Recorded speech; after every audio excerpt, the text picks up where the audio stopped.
Well, good afternoon or good morning to you, wherever you are in the world. Yeah, Steve Wyss here, and I'm joined by the boss himself today, Nigel Seeley, for the live reaction show. Breaking news, Nigel, Europe have just won the Ryder Cup back from the hands of the USA. What are your thoughts on this? There's been some great content on the app because we win account this week from yourself, Simon Holden as well. There's been some good picks, and Europe have got that trophy back.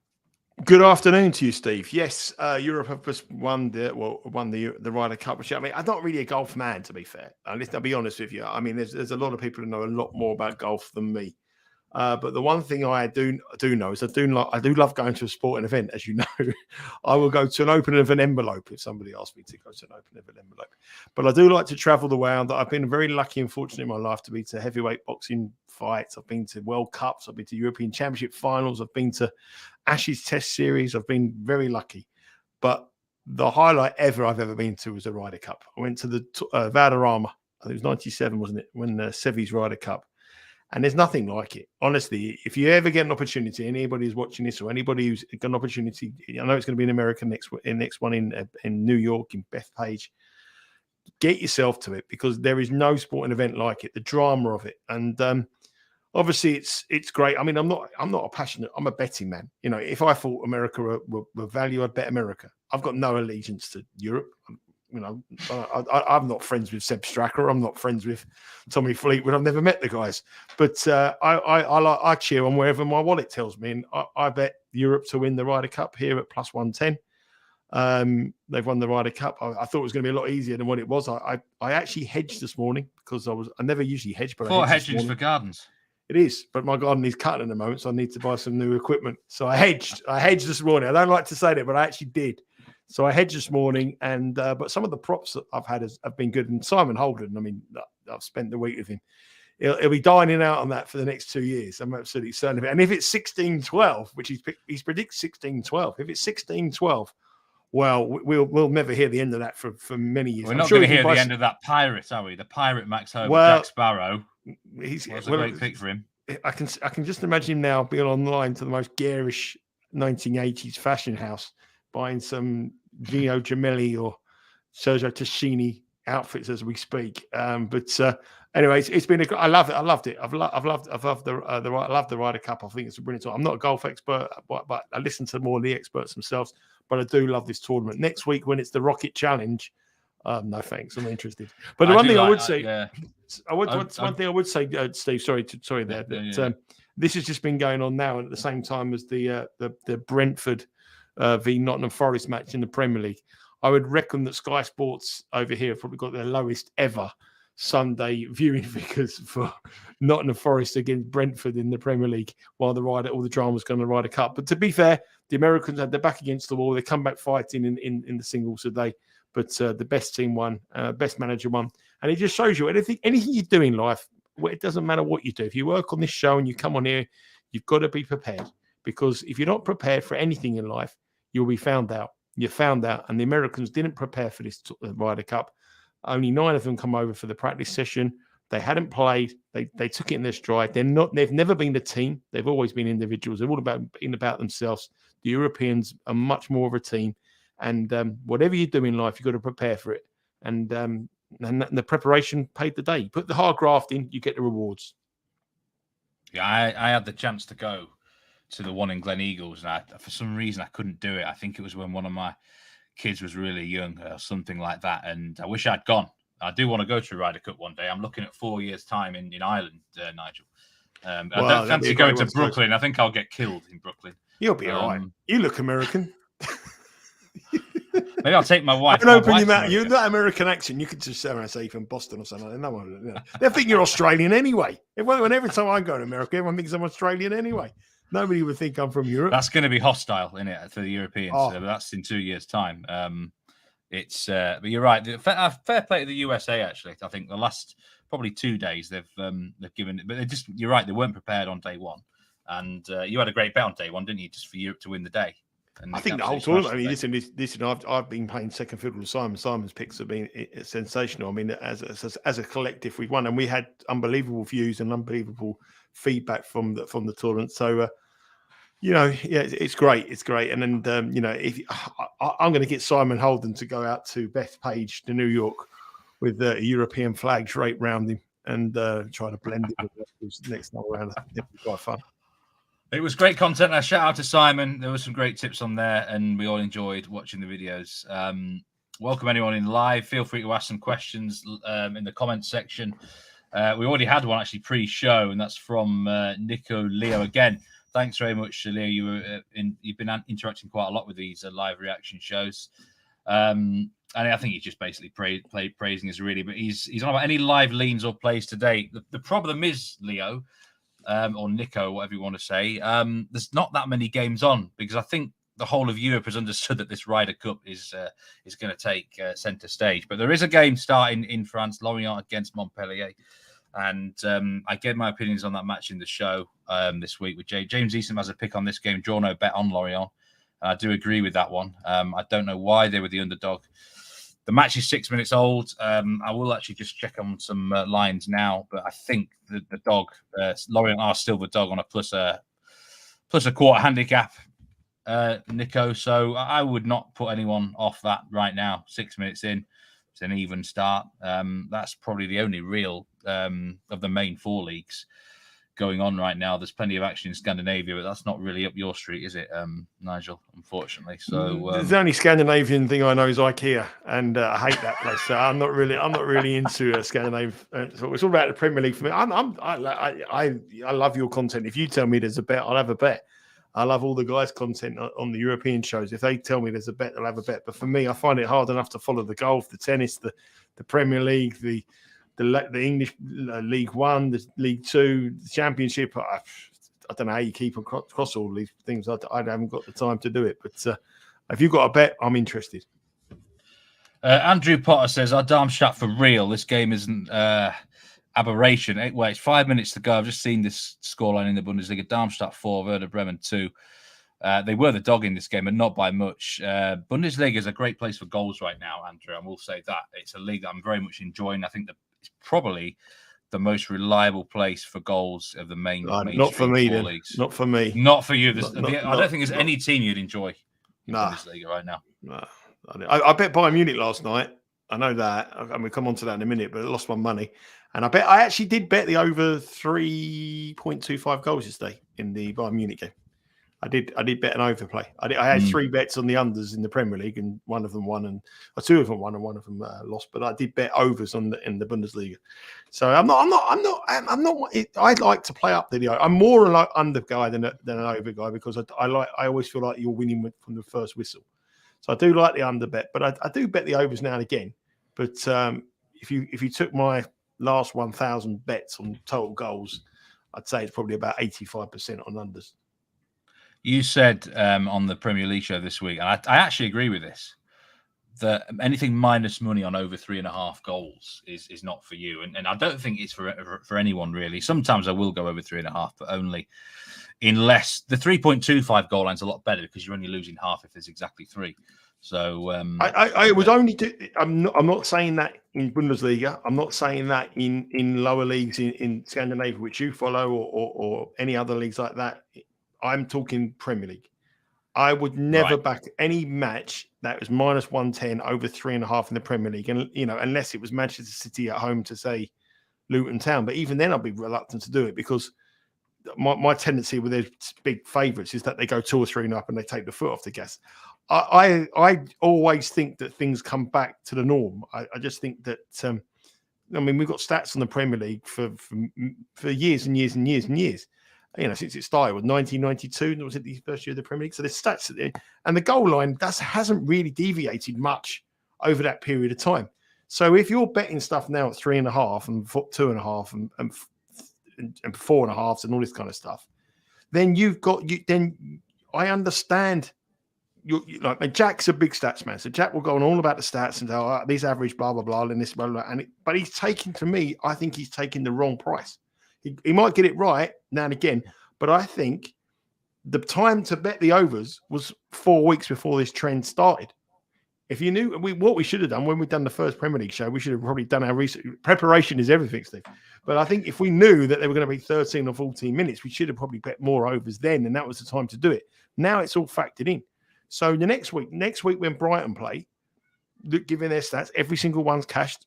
total goal, and they play Liverpool the next game they play in the Premier League. Well, the goal line will be 3.75 on Brighton games. Yeah, but then it goes back to my stat that I gave in the Premier League that teams always come back after a big heavy defeat and work on the defense. If the line's 3.75 and it's 125 over, if you're betting that price, I don't care who you are. If you're betting 125 over 3.75 goals or 110 minus over 3 Liverpool against Brighton, you might cash, but I'll take your bets every single week for the rest of your life. You will do your bollocks. That's a fact. Well, that's over a long period of time. You are right in terms of, and also I think when you get to sort of 3.75 and 4 goal lines in big leagues, you are asking for trouble going on the overs because you need effectively 5 goals to fully cash. And then both of those teams as well coming in from heartbreak. Brighton have had an absolute disaster, worst performance under the manager, and Liverpool coming in on that absolutely crazy VAR decision, and obviously the heartbreak of losing it, so they want to protect it. So the line on the stats will be 3.75. Both teams to score will probably be minus $3. If you're betting both teams to score minus $3 in the Premier League, minus 3.50, honestly, put a standing order up to direct debit, my account details, and just send it to me. It's the way of the poorhouse long term. You can't be betting on those 100%, 100%, absolute true. Jack is actually watching the show. Welcome, Jack. And he's rightly said that it's 5 out of 7 under 2.5 in Ligue 1 this weekend. Yeah, one of those was Nice. I said the other week to Jack that Nice would be definitely your sort of team, Nigel. I've earmarked them for unders all year. I've not actually backed an under yet in their games, but I certainly would never be touching the overs in Nice fixtures. It's the getting to that time of year. Nigel said it before. I think November is a key month, but before then, even sides are involved in European action. They've got to rotate. They don't want to expend energy, as well. They want to. A lot of teams will get the 1 goal, 2 goals up, and then just sit back and get the result. But Premier League. We're going to talk about Premier League now. You actually had a good push earlier. With the Forest game, didn't you, Nigel, considering they were down to 10 men? But yesterday... You can look at it 2 ways. You can look at it as a good push or think to yourself, we should have won. They had the much better possession, they did all right, and they had a great chance in injury time to win it. So I think you can look at it one way or the other. You could turn and say, well, if they had 11 men, we could have won. If they had 10 men, we hang on. So it's a push. And the reason why it's a push because they don't lose many games at home, but they do draw an awful lot as well. That's why I gave the bet, really, essentially, because the draw was a huge contender. So yesterday, 4 massive teams all failed to cover their Asian handicaps in Europe. PSG were minus 1.25 and only drew. Man City were minus 1.5 and lost. Bayern were minus 3/4 of a goal and only drew. And Barcelona were minus 1.5 and they won 1-0. So it wasn't a great day, actually, for really big favourites in the mainstream European leagues. Manchester City losing to Wolves. Has that opened the door, Nigel, for the Premier League outright? I'm at the Premier League outright now on the BetRivers website. And City are still very much strong favourites, minus 195 to win the league. But has that tightened things up now? We were talking off air a bit about an hour ago that you reckon it's a bit of a bit more of a close race this year. There's a few more runners and riders in this Premier League market. In City, have they just opened the door yesterday?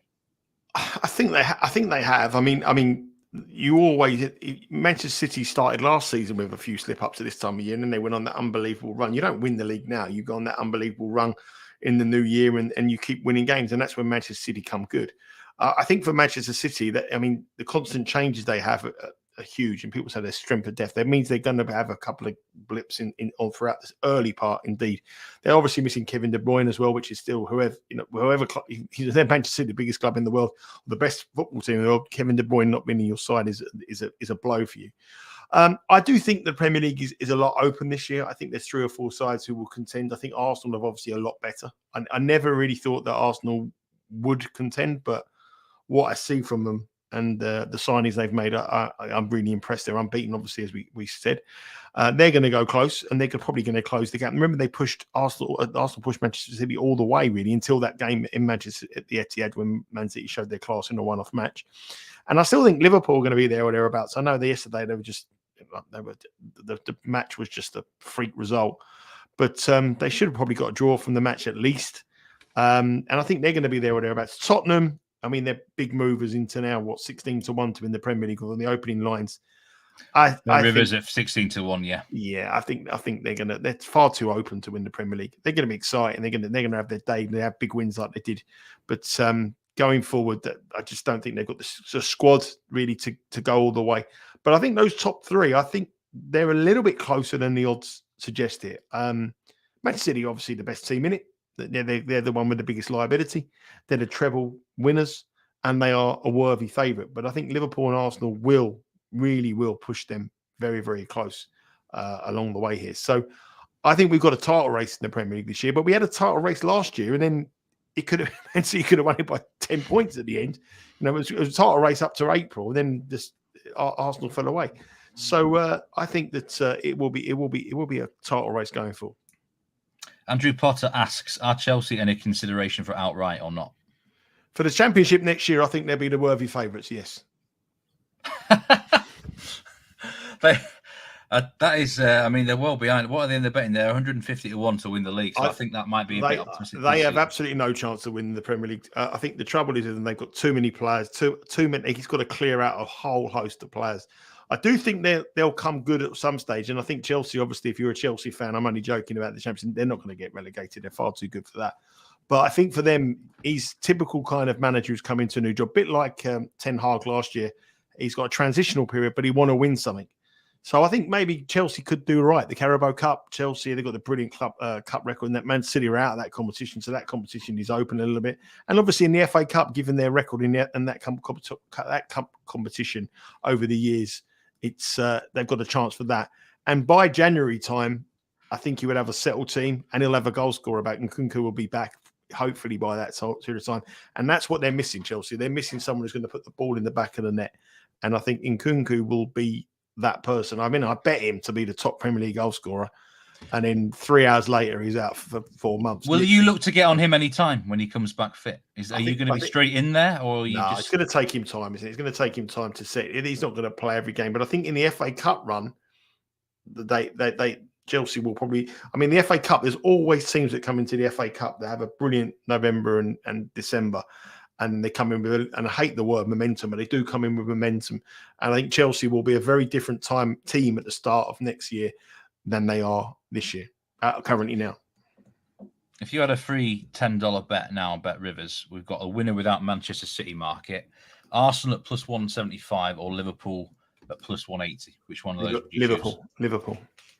Plus 180. Yeah. I mean, Man City play Arsenal the next match, didn't they? So Liverpool have got a big opportunity to gain ground on them as well. I still think Liverpool will get better. They're still blending in a new system. They're still getting players, new players into the team. So I think once they really do hit their stride, which I don't think they're at their stride yet, I think they're going to go on a good winning run. And remember last season, Man City ended the season very, very strong, but Liverpool ended the season better than anybody.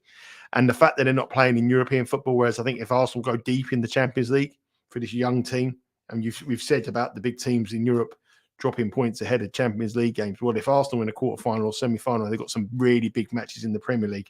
They haven't got the strength in depth, I don't think, to go toe-to-toe with the big boys, but Liverpool certainly have. So for me, yeah, Liverpool. I still think Liverpool. I think Liverpool are still contenders to win it. I mean, if I was giving a bet to win it now, I'd bet Liverpool. Very interesting thoughts. And into the top four race, Bet Rivers currently don't have the market up, but I ask this to every guest every single week because it fluctuates all the time. But Man City, I think we can pretty much presume they're in the top four. Arsenal and Liverpool, strong minus money to finish in that top four. Spurs are now as short as plus 100. Even money to be in that top four. Newcastle as big as plus 150. This fourth place, this fourth spot, if we presume that it is the top, the top three is Man City, Liverpool, Arsenal in whatever order, who is going to finish fourth now, Nigel, and where is the value? Would Spurs at even money for you or not? If someone said to me now who will finish fourth, I'd say the four you've mentioned there, Manchester City, Liverpool, Arsenal and Tottenham. But Tottenham do Spursy things as the season goes on, and what you see now may not be what you see. So I think they're the big question mark. I think if you ask me now where the value lies, why not Aston Villa? I think Aston Villa. I mean, that's a big result yesterday. I've had a lot of Villa fans on my timeline because I was pre-season. I always said I would personally prefer De Zerbi over Unai Emery any day of the week, and I got a bit of abuse. They hit back in my face yesterday, Nigel, after that 6-1 win. But it was a great performance from Villa. Do we have to take them a bit more seriously now? I think. I mean, at this current stage, I mean, I think they've got probably arguably the second best, probably the best English striker in the Premier League. Would you say? I think Watkins is probably plus the best 500 you can get on them to finish in the top four. By the way, well, I think that's the value. If you ask me who I think would be in it, I'd say Tottenham. But like I say, Tottenham over the years, I mean, Postecoglou has been an absolute revelation in the Premier League since he's been here. He's everyone's favourite manager. But I worry about the amount of goals they concede as well. And they're scoring goals, but the goals will dry up at some stage. If they get an injury to Son, I think, or Maddison, they've got a big problem. And that's the other thing about Man City as well. Manchester City didn't have any injuries last year. Didn't have any key injuries at all. No problems with injuries. If they get a problem to Haaland or another key player out, then they've got bang trouble. And Haaland's not scoring goals at the moment. He's not, he's already got. He's not scoring goals at the moment. He's the top goal scorer in the Premier League by some distance, but he hasn't scored for now 3 games or 2 or 3 games. So, I'm not worried about them, but I think at the odds, I wouldn't bet them. Yeah, Haaland's in a bit of a bad streak, I must say. I do a bit of fantasy Premier League, and I'm actually thinking of taking him out of my entire squad. I'm useless. I've got the bet because we win. I think I'm second from bottom. My one, I'm bottom. Absolutely useless. I'm getting beat by my nephew. My nephew's 6. I was supposed to make a living. I'm doing this. My nephew's 6 and he's beating me. Just one thing we were just saying there, Steve. We were talking about teams in the Champions League. I don't know if we're going to go back to that again. Are we going to go back to that, or later in the show? I was just going to do a bit of next manager talk now because Monday morning, Bet Rivers.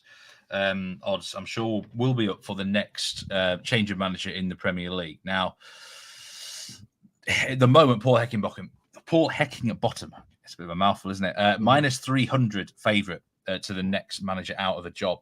I know there's someone that you think is definitely a bit of value. You can still get him at 13-1 worldwide. Can you? Yeah, Andoni Iraola, the Bournemouth manager. There is plenty of blue now coming in on the odds checker. I don't expect Bet Rivers will price him up any bigger than 10-1 on Monday morning. But you're really worried about this manager, aren't you? Well, I haven't seen any odds here.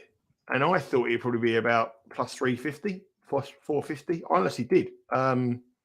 If he's double figures, that's a massive price. I mean, Bournemouth, the difference with Heckingbottom, right, is there's no expectation. So if you've got a manager with no expectation, like you've got a little bit longer to stay in the job with wearing clubs with expectation. Chelsea got expectation. Pochettino, they can't give it to Pochettino. How many different managers is that going to be? They can't. It just. Well, he's shorter in the betting than Iraola at the minute. But someone's got to go into that job. We're going to get Frank Lampard again for 6 weeks. You find someone, and you're going to have to take someone who's in a job who then's got to get out of a contract. It's going to cost you millions and millions and millions. And Chelsea they've got to give him time. I mean, they have to, and it's a rebuilding process. He's walking the squad with like 55 players or something. It's crazy. So I don't see him having any problems. Man United again, club chopping and changing managers. Who are they going to get? Is Man United a big draw anymore? Man United, they're a big name by history, and they're a big name on paper. But someone's going into that. Mid-table in the Premier League? I can't see those teams at the bottom. What do they expect? Sheffield United know it's going to be the bottom. Who's going to take that job on? You're going to get what? There's nobody. There's no. You have to find a manager from the Championship or someone from a lower league outside in Europe to take over. I just can't see. Or someone who's failed in the Premier League before. I mean, it just doesn't make no sense.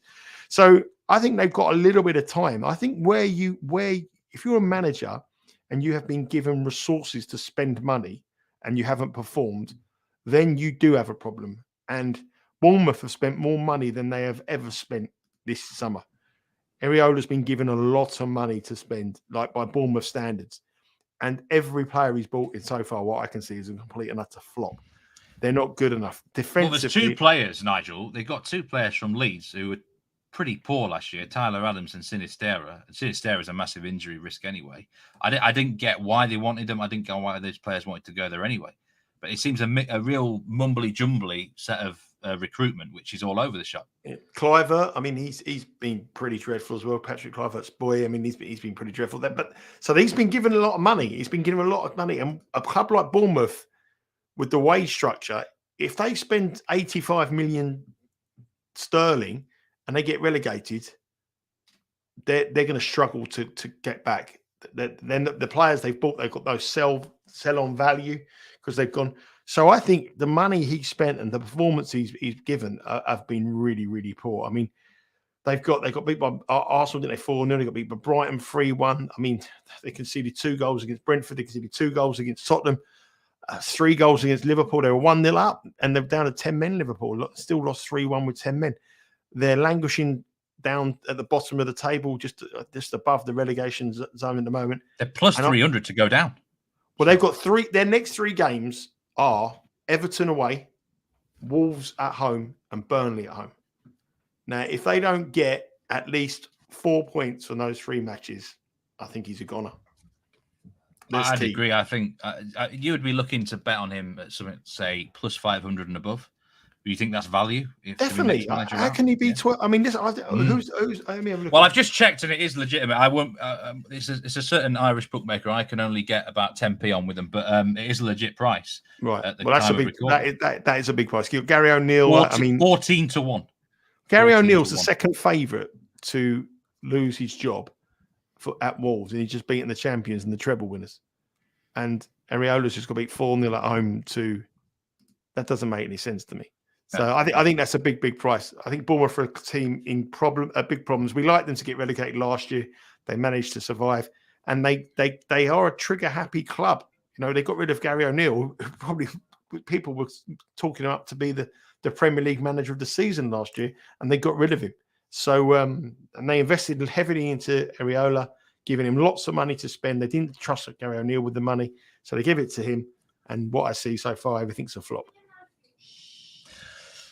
I want to give a plug out. I've just put it on the chat there to the because we win Instagram account, because there's been some exclusive content on there recently. You've been doing the correct scores on the Premier League with Jack Wright. There was some Ryder Cup stuff on there. There's going to be some more exclusive content on Instagram over the next few weeks. So just follow it, please. It doesn't cost you anything. So head over to Instagram and give them a follow. So yeah, we've done all right. Last week we did all right. We got 4 correct score picks up. Jack's been on great form actually in the Premier League show. He's been carrying me along.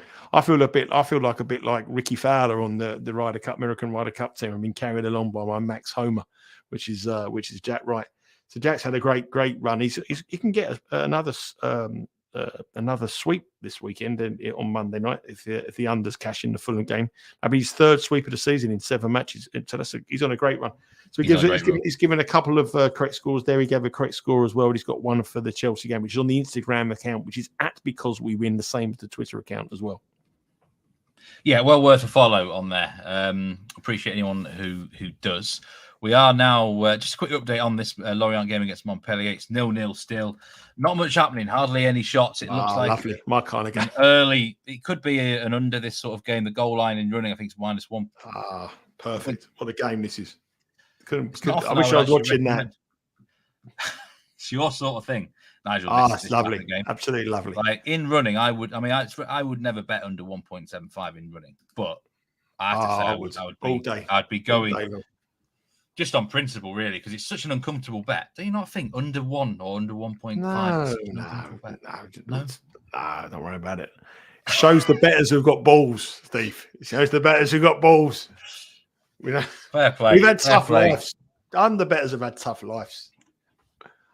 I remember working in an office and used to bet the unders, and the goal would go in after 15 minutes, and I just used to go and walk. I'd just go missing for half hour, walking around the office, or just going to the toilet, or just doing anything I could rather than watch the football for the uncomfortable half an hour. I'm trying to think what's worse. Like if you're on an under 2.5, and it's like, I don't know, 1-1 at half time, and he stays that way, and you lose right in the last minute, or if you're on an over and it's say 1-1 after 10 minutes and it stays that way. You think under betting in football's bad. I've always been an under better. I've sat through a cricket match once. And there's actually been a goal, just as I say that, there's been a goal Montpellier scored. It was a shocking defensive error, a howler. Let the ball straight through, and Montpellier do lead unless VAR get involved. Sorry, Nigel. No, I used to bet the unders on the cricket, and obviously a lot of American people were watching this. They're not really following about cricket, but I remember playing this match under 400 runs, and I was playing it on the spread betting, which meant that every run cost me a unit stake. And I'm quite a big gambler back in it. Like I still bet relatively big now, but nowhere near as what I did when I was about in my 30s. And I was low of the runs for 50 quid, which is a big bet. That's a big bet.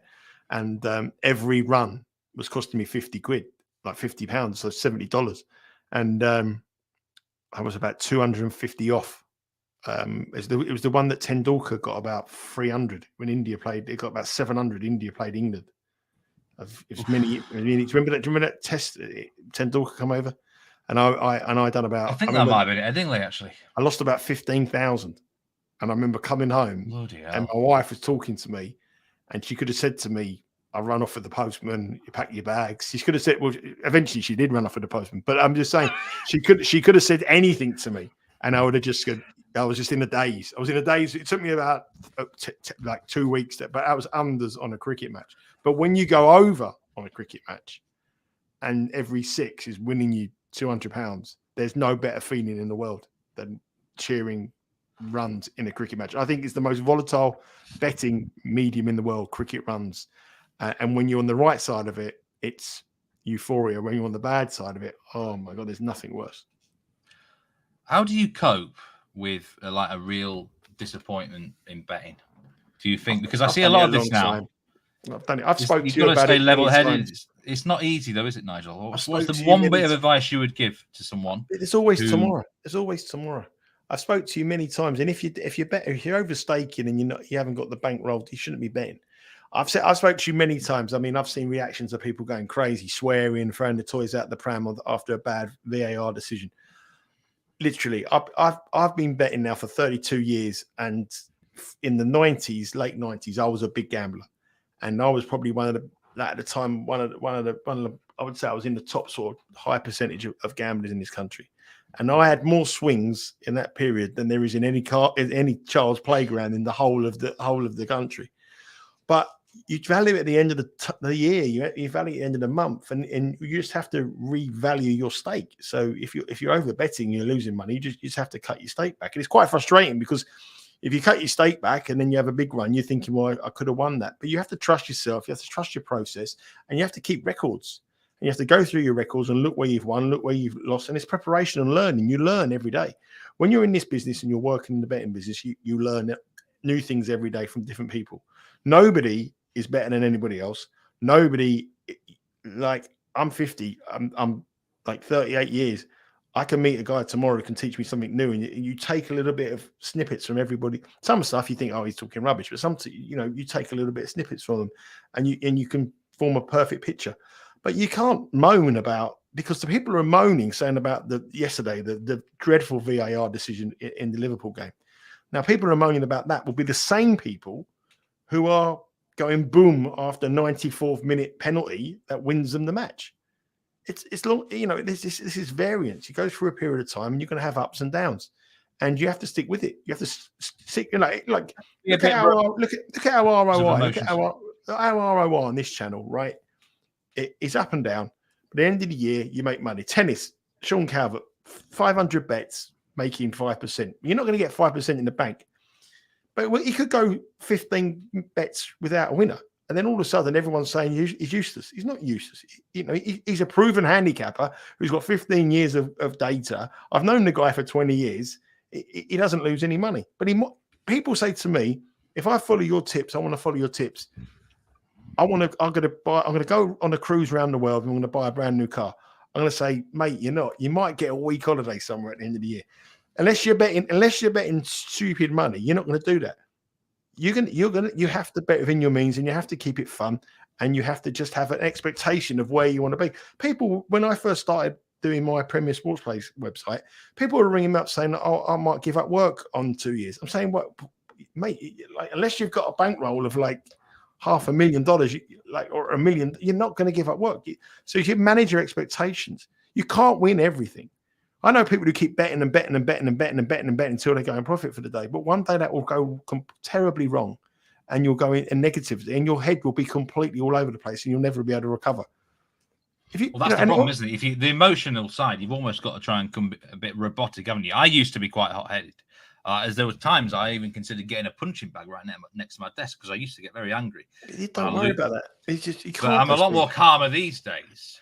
But I think But that like, maybe I comes with age suppose at the end of the day, I mean, like, you know, if you're doing the right thing and you're beating the book and you're beating the line, and if you bet and you look at the stats and think I was on a lucky bet, I mean, Sean, I keep referring to Sean because Sean is a perfect example of this. Sean Cow on the tennis went about 6 or 7 bets last week. We didn't have a winner, but every single one of them was bang on. Every single one of them beat the book. Every single one of them had break point opportunities. Every single one of them won a set, and every single one of them traded lower in play. Sometimes none of them got beat 6-love, 6-1. The soccer bet doesn't get beat 3-0. If you get beat by a dodgy penalty, you get beat by a bad offside decision. That's life. That's what. If you can't handle it, then this isn't for you. Don't worry, because it's not going to be like that all the way. All the way. You just have to come to terms with what it is.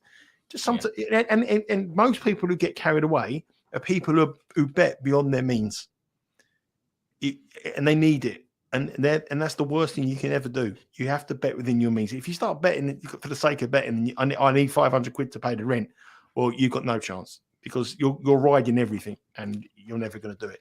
And anyone does that, you can't continue. But if you're steady and you have a staking plan and you listen to the things here, you will go ups and downs. But at the end of the year, you'll be okay. Wise words from Mr. Seeley there. We're going to talk a bit about Champions League now, Nigel, because first of all, I've noticed recently since this competition started that there have been our teams more inclined to focus on that competition now, even though it's only the group stage now, because there's been a lot of drop points, a lot of handicaps not covering from these teams. Are you very mindful of that now? Are you looking at schedules, Europa League, Champions League, when you're factoring in your domestic league bets each week?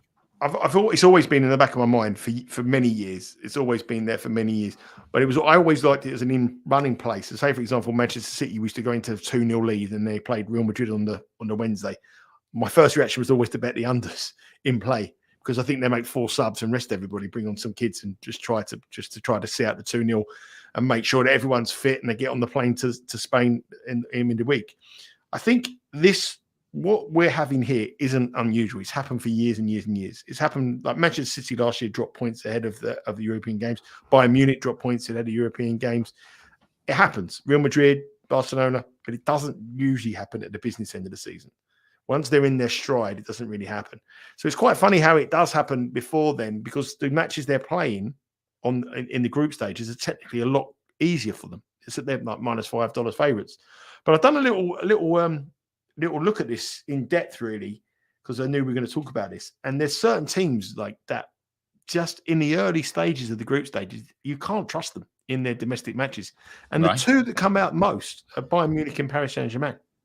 PSG, I was going to say, they would be one of my guesses because for some reason, I don't know what it is, even when they're in easy groups, put them at the weekend, they put in very lackadaisical performances. Like yesterday, I never saw that come in. A 0-0 draw against Clermont Foot, who have a Ligue 2 standard quality of squad. But they've gone there. And yes, their XG was high, but that's poor. You know, I think we all got cut out by that. I was on that. James Easton was on that.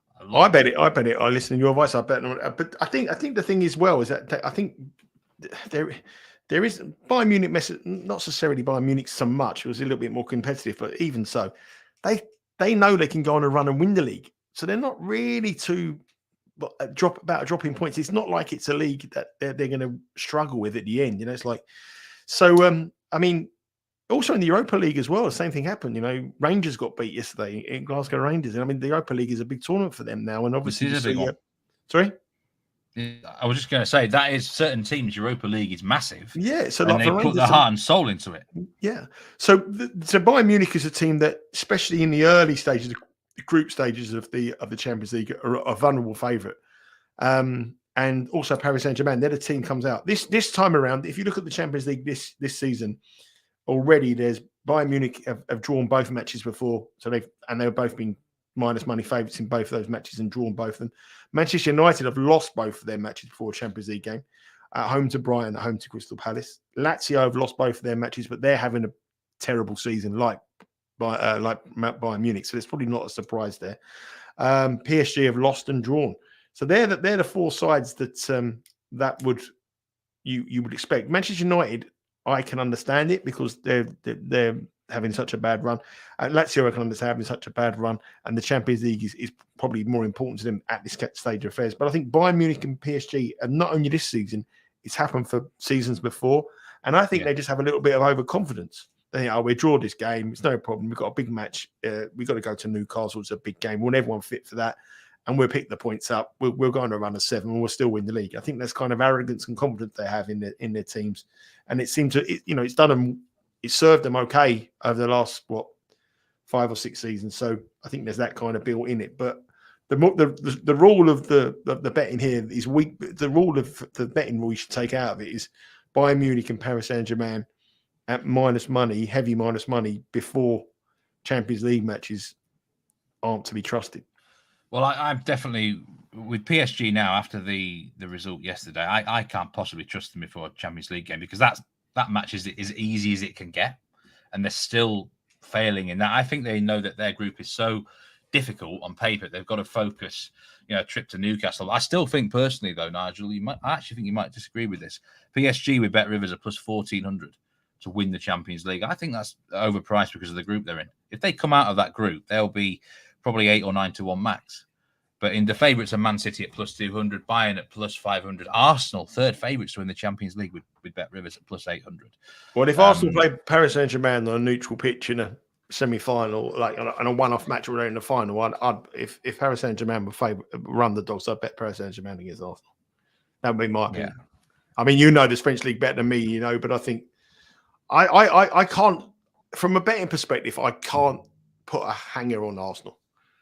I mean, they seem to be a very heavy public play. The public love them. They've got this kind of very, very cocky kind of fans who think they're going to win everything, and you can't criticize them. But for my bet, I'm not convinced that they are the finished article yet. I think they shouldn't be third favourites to win the Champions League. No way. I mean, no way. I mean, no, I can't have that at all. If that, I mean, Napoli against Arsenal. If Napoli played Arsenal, if Arsenal were heavy favourites on that move, would you be betting Arsenal? Napoli are 25 to 1 to win the Champions League. Arsenal 7 to 1. Yeah, that just doesn't make sense. Doesn't make any sense whatsoever. If you were to have a bet right now on a team to win the Champions League, who do you think you'd go with? I mean, to be honest with you, if I was going to have a Bayern bet, have been popular because of the price, plus 500. I always want Bayern Munich to be on your side, and you always want Real Madrid to be on your side. I mean, Real Madrid are behind Arsenal in the betting. If you had a Champions League final, the other thing you haven't mentioned as well is if the Champions League finals at Wembley this year as well. So that might help Arsenal if it goes deep.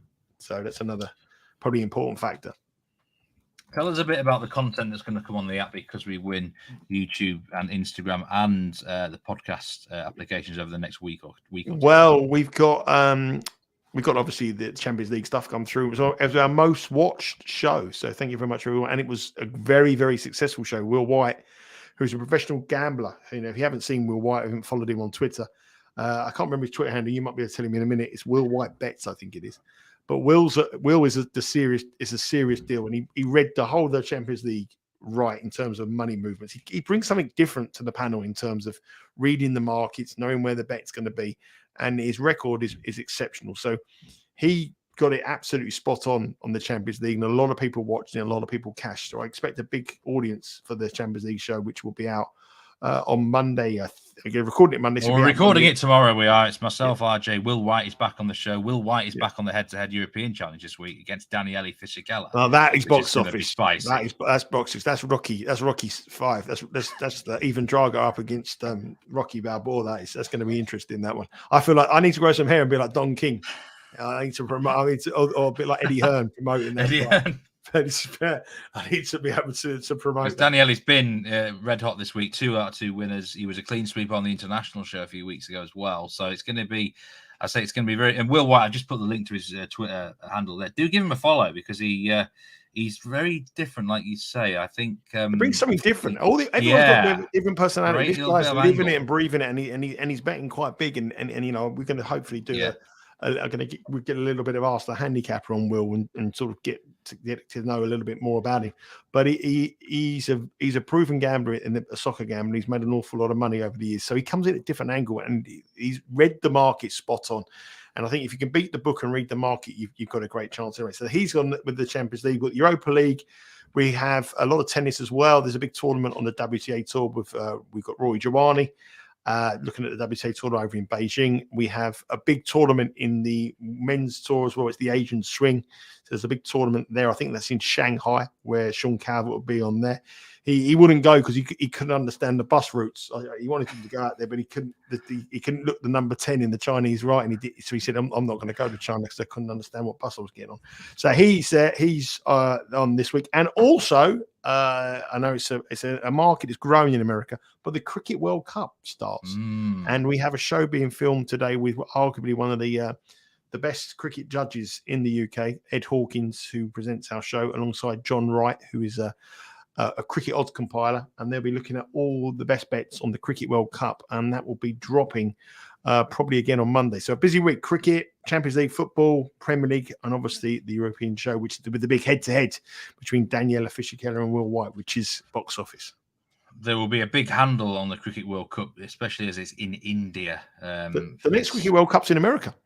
And the one, in America as well. 2020 World Cup. It's a big, there's the World Cups in cricket, T20 or 50 overs, are very well betted. And John Wright and Ed Hawkins, a great duo, actually. I'm looking forward to watching that show. One final plug-in for the Instagram account.